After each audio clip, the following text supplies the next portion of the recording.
And I'm a believer, as David says, I'm a believer of, don't just tell me what you did, show me what you did, right? If I go to a seminar or anything, I want somebody, tell me exactly what you did, show me what you did. And that's what I got here today.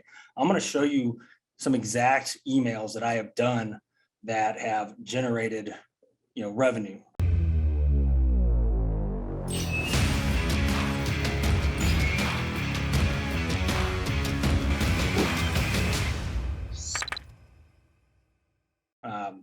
Whether it be a drip campaign or whatever. So these exact examples that will be in here today are ones that have been proven, that have worked.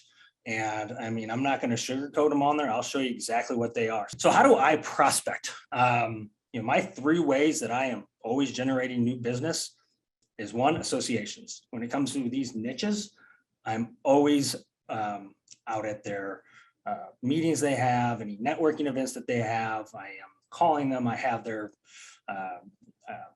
list of members in there. So that is one of our expertises that we're out generating new business when it comes to these niches, is getting involved with those associations, and also associations within the communities that we're involved with in St. Louis and in our community called Belleville, Illinois as well. With that, networking and referrals. I'm constantly networking. I'm a big believer in never eating alone. I am always having lunches. I'm always having breakfasts, coffee. I subscribe to the Panera $9.99, unlimited coffee, whatever subscription, just because I'm there on a literally almost every morning basis meeting with somebody. And the next one is cold calls. I am a huge believer in cold calls and marketing drops. It is something that I do on a daily basis. I carve out an hour a day to do this. And I also, like I said, do marketing drops. Between those 3, there's one thing though that correlates with all of that, and that is email marketing. You have the associations, you're going to market to them. Right? I'm going to email all those participants, all those members that are in those associations.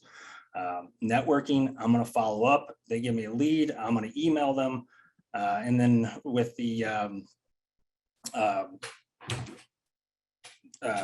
other aspect, what did I say that one was? The cold calls. I'm always following up with cold calls with emails as well too. After I'm doing a marketing drop, I'm going to do that as well. I'm going to follow up with emails.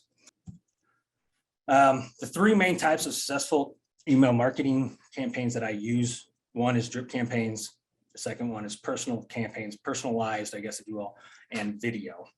The video one is a little bit newer for us. We probably started that within the last 1.5 years or so, but the results from it have just been incredible. So tips to use, or at least that I use on my marketing email campaigns, is 1, you got to be creative and outside the box. You want to have something that's going to catch their attention, and especially on that subject line. And you want to have the content that is creative, that's going to spark their mind. Everybody gets bombarded with emails every day. I'm no different. I have a junk folder that's the size of Africa, and it just keeps getting filled up. So you kind of got to do something that's going to separate you from all that junk.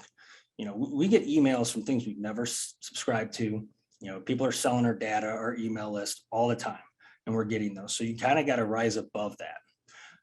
Again, like I said, the subject line, that is the #1 kicker to where you're going to get it. And I'll get into that a little bit more, but don't, and I stress this enough, don't put in there anything to do with insurance. Don't put in there that, your company name, or, hey, let's talk about your insurance program. You won't get a reply to that. And again, the body of the email, keep it short, attention span. They say on a cold call, let's put it this way, on a cold call, you have 7 seconds to catch their attention. On an email, probably have a little less than that. So if somebody opens up a long email that you tried to write a book about, explaining what you do, you're going nowhere with it. And then again, like I said, I follow up these emails with phone calls. This is not replacing phone calls. It's not taking the place of drop-ins. It is just basically a second avenue that's going to help us push that process down the line.